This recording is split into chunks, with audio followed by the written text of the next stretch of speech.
Toi, personnellement, là, tu trouves à gagner combien par semaine à peu près en moyenne? En moyenne, moi, j'ai environ 1500 dollars bruts à ramener au temple.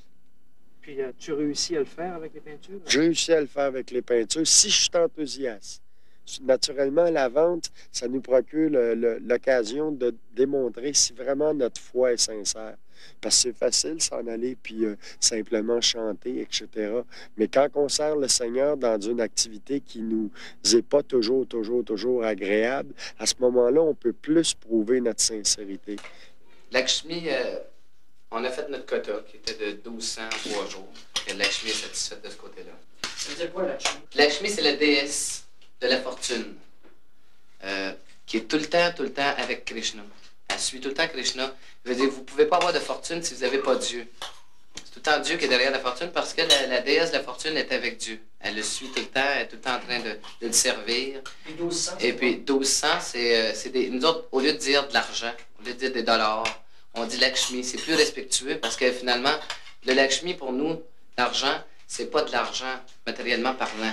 C'est simplement un service offert à Dieu. Et puis, tout ce Lakshmi-là qu'on reçoit est investi au service de Dieu. Fait que nous autres, on ne veut pas utiliser le terme argent parce que c'est pas du tout une affaire financière. Fait que là, pour vraiment goûter un bonheur québécois, je trouve ça farfelu. Je trouve ça des capotés un peu, virer ses barres. Tu viendrais me dire à quoi, qui sont des hindous, tu sais. Le Limoilou. Les hindous de Limoilou. Je trouve ça bien plus sympathique la façon dont tu fais ça que les autres. Mais souvent, en te faisant raser les cheveux, tu vas tout changer. Non, mais... Tes autres, tes cheveux, toi, puis ça t'empêche pas de penser de façon intelligente. Ben, c'est ça. Tu vas en prendre un, là. Hein? Promettez? Ah, on va en prendre un. OK, salut. OK. Bonjour. Ah, on verra. On verra. Y a-tu dit que t'avais une perruque? Ben non, non. Enfin, il a rasé. Je sais pas ce qu'il a rasé, mais... Il m'a dit que j'étais intelligent parce que j'avais mes cheveux. J'avais pas prédit que j'avais une perruque. Tu as compté une menterie? C'est pas grave, ça. C'est une mentée transcendantale. Ah bon?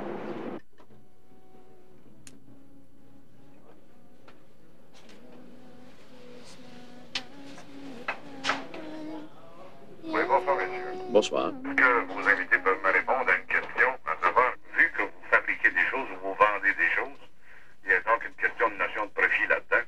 Maintenant, légalement, dans la province de Québec, vous avez quel statut? Êtes-vous formé en compagnie autorisée ou quelque chose semblable? Est-ce que vous avez un statut légal? On est un organisme de charité. Pardon? On est un organisme de charité. Oui. Maintenant, si les gens vous envoient des dons, est-ce que vous pouvez mettre des reçus d'impôts valables et légales? Oui. Légal. Oui, légal. Ah bon. Très bon. Est-ce que vous avez une dernière question, monsieur? Oui, une dernière. En 1979, est-ce que vous avez déclaré, vous faites une déclaration d'impôts vous permettant de contribuer, si vous voulez, à l'essor économique de la province du Québec? Bien, étant donné qu'on est un organisme à but non lucratif, on est exempt d'impôts. Alors, vous venez de dire que vous êtes constitué en compagnie à but non lucratif. Est-ce que c'est bien ça? Exactement. Alors, monsieur, je vous remercie beaucoup d'avoir téléphoné. Oui, bonsoir. Bonsoir, monsieur. Merci bien. D'où venez-vous, vous? Déjeunement qu'une personne du groupe ramène ce livre en Abitibi et le donne à la librairie. On va donner ça à la bibliothèque. OK, la chef. Donc, vous procurez ce guide officiel. Gagnez la maison du patriote de 50 000 $, une Corvette Cadillac ou un voyage dans les îles avec le programme officiel des Floraliers de la Terre des Hommes. On ne refuse pas les dons, les gens qui veulent nous donner des dons. Oui, je vous le donne, gardez-le. Je pense que ce serait mieux de le garder pour quelqu'un qui serait plus intéressé que nous. Non, je pense que ça peut intéresser tout le monde sur la réincarnation, sur le karma. C'est des versets qui sont très intéressants à lire. Il a foutu notre livre à l'eau. Mais pourquoi avez-vous foutu votre livre à l'eau? C'est un bon coup, hein? Ah, vous croyez? C'est un bon coup à faire. C'est d'importer surtout. C'est bon pour les gens de l'Inde, des affaires comme ça, avec une mentalité un peu à l'orientale, mais vous autres, vous êtes des Nord-Américains. Ça, c'est de l'importer sur tout cru. Ça vaut rien, ça. Ah, ça vaut quelque chose, supposons, pour toi, mais pour moi, ça me dit rien. Quelle chance de gagner le concours, les îles. Le 5 tiers temps de distribution de livres, c'est l'activité la plus dangereuse, si on est averti. C'est là où est-ce que les démons se montrent plus la face. Parce que là, vraiment, on fait vraiment une attaque à l'énergie matérielle que les démons aiment. C'est une loi, il faut punir quelqu'un qui a frappé un autre dévot. Ben, juste dans la Gita ici, si l'homme n'est pas puni pour ses actions envers le dévot, il va vraiment souffrir dans sa prochaine vie. En quelque part, juste au début de la Gita, de la Bhagavad Gita, c'est écrit noir sur blanc que toute personne, il existe selon les Védas 6 catégories d'agresseurs. Celui qui empoisonne autrui, celui qui incendie la propriété d'autrui, celui qui occupe la terre d'autrui, celui qui dépouille autrui de ses biens, celui qui ferme, celui qui attaque autrui avec des armes meurtrières, celui qui enlève la femme d'autrui. Tuer de tels agresseurs n'est pas un péché, mais un devoir qui ne souffre pas de délai. Mais ça, est-ce que c'est applicable dans la société Non, d'aujourd'hui? impossible. Pourquoi? Impossible. On ne peut pas l'appliquer parce que si on l'appliquait, hein, on se fait arrêter. T'sais. On n'a pas de temps à perdre en prison, passer le restant. On préfère rester dans les rues, pas appliquer ça, pas suivre les... C'est toujours temps et circonstances. Dieu te donne une loi ou un enseignement, mais applique-le selon temps et circonstances. Ici, tu as l'adresse.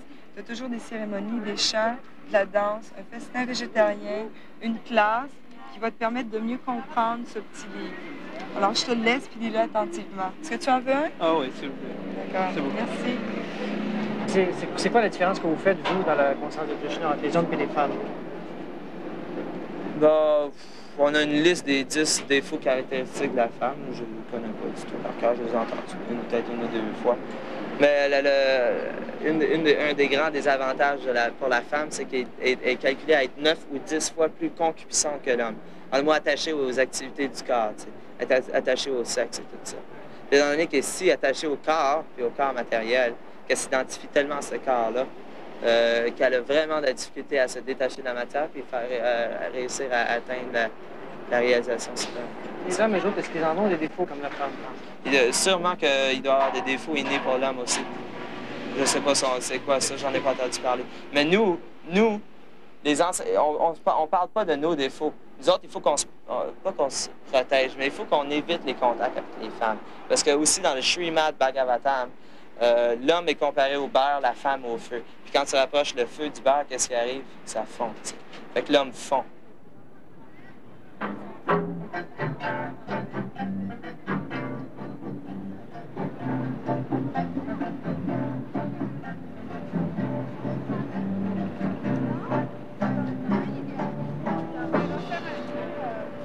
Joanne, ça fait combien de temps que tu es dans le mouvement, là, maintenant? Ça fait 2 mois. T'es rentré, comment ça fait que tu es rentré là-dedans? Un peu par curiosité, mais c'était une recherche personnelle aussi, d'une vérité, d'une façon de vivre heureuse tous les jours. Mais comme femme, là, tu te sens pas un petit peu mise à l'écart dans un mouvement comme celui-là où les hommes prennent vraiment beaucoup de place? Non, parce que je trouve que c'est un mouvement qui me permet de retrouver vraiment mon identité de femme, puis mon identité d'être humain, pourquoi je suis sur cette terre. Finalement, ça me permet vraiment de comprendre des questions que je me posais depuis longtemps. Et, en tant que femme, je me sens très bien dans la communauté. Mais ça veut dire quoi, ça? Qu'est-ce que tu cherchais comme femme? Qu'est-ce qui te convenait pas comme femme avant, là, quand tu étais dans la société? Un peu la dureté de ce monde, puis des jeux que j'étais obligée de jouer pour me protéger face aux hommes, face à des tas de... face au monde matériel, finalement, d'être obligée de jouer des personnages, de perdre ton identité de femme. L'identité de femme qui, finalement, est d'une tendresse qui est égale à l'homme, mais on a quand même des valeurs qui sont différentes. La femme a été faite pour mettre au monde, pour créer. Alors, dans la société actuelle, on perd tout ça. C'est les jouissances, c'est attiré par les sens partout. La femme, dans le monde matériel, elle est exploitée, la pilule. La pilule, c'est la première exploitation, parce que la pilule dit aux femmes, OK, vous pouvez avoir des relations avec qui vous voulez. Vous êtes libre. Mais la liberté veut dire avoir un maître. Un chien qui n'a pas de maître n'est pas libre. Et les revues que je lisais jadis avant d'être dévote poussaient la femme à être libre et enjoy, à jouissez de votre corps. Vous n'êtes pas ici pour longtemps, mais vous êtes ici pour un bon moment. Mais c'est parce pour moi, on a perdu les vraies valeurs de ce que pouvait être un amour. L'amour entre deux êtres pour s'élever spirituellement, c'est-à-dire pour atteindre Dieu le plus rapidement possible. Et qu'est-ce que tu vas attendre si jamais tu te maries dans la conscience de Krishna? Qu'est-ce que tu vas attendre d'un homme à ce moment-là? Je vais attendre qu'il fasse son rôle d'homme vis-à-vis d'une femme, c'est-à-dire un certain côté sécuritaire. D'après moi, je pense que c'est important. Parce qu'il est quand même plus fort que l'homme, on est égal, mais il est un peu plus fort. La femme est quand même faite pour être protégée. Alors, pour s'élever spirituellement les deux ensemble et puis avoir le but ultime aussi, je crois, de se marier, c'est pour avoir des enfants, afin d'en faire des bons dévots, des personnes conscientes de Dieu, qui vont avoir une éducation selon la culture védique, qui vont pouvoir s'élever spirituellement et peut-être prêcher aux autres, enfin se diriger vers quoi Krishna veut qu'ils se dirigent pour le servir. Fait qu'on va avoir une petite lecture sur